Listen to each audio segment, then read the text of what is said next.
your question? I had a question about herpes. Uh-huh. If you get the herpes, I heard you have a special medicine that kind of makes it go away. Uh-huh. And then in some period of a time it comes back and you have to, I don't know how it works with medicine. Okay, that's a really good question. I'm glad you asked it. So herpes is a virus. So when we get viruses, we tend to keep them forever. You can, depending on the number of outbreaks that you get with herpes, we can put you on medicine on an everyday basis, which is called suppressive therapy. So we're suppressing the virus. So you don't get too many outbreaks. You get less than you used to, one. So with herpes, it is actually an infection that you get for life.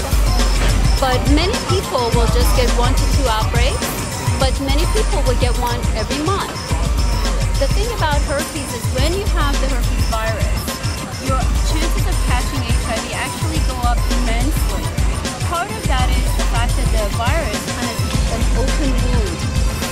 So when the open wound, right.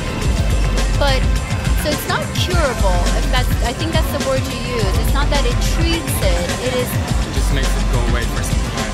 Right. It basically lessens the viral load of that, outbreak, and it decreases transmission possibilities. But we do carry herpes for life. For many people, depending on where they get the herpes, so if we have a cold sore, many people don't understand that, cold sores, fever, blisters, you can actually transmit it to the genital area when you have oral sex. It can. It can easily be. And then, of course, if you're performing oral sex, you can transmit it to the oral area, meaning the mouth, as well. So they're both transmissible. But depending on which one is transmitting where... It's also a different type of, Exactly. Yeah, it's type 1 and type 2 strand. So type 1 is just... What is it? Is it the one that you get? Type 1 is the oral one. Oral. And type 2 is the genital. So you can transfer type 1 to type 2 on the genital? Yeah, you can transfer type 1 into the genital area. Okay. It doesn't become type 2. Oh, so it's still type 1 on the genitals. Yeah. Perfect. Yeah. And then type 2 on the face or whatever. But yeah, they're transmissible, and you're right. We have antiviral medicine that we can treat that with, and then maybe try and suppress that. And it's very common. It's about 25 to 33% of the U.S. population is positive for herpes, and that's about 52 million people. So before, can you actually know if a person has herpes or not if they're not on their outbreak period?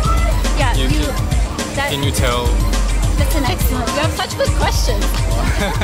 I love it. Yeah, so you can't. So if they're not having an outbreak, you don't see it. But majority of transmission, infecting someone else, happens without the outbreak. Okay. So of course, you want to have a discussion with your partner if they don't have anything on the knob or how often does it happen, and do you take medicine for it, and things like that. And you can get antibody testing as well, but they're not terribly accurate. So actually CDC recommends that we test for that on exam. So almost always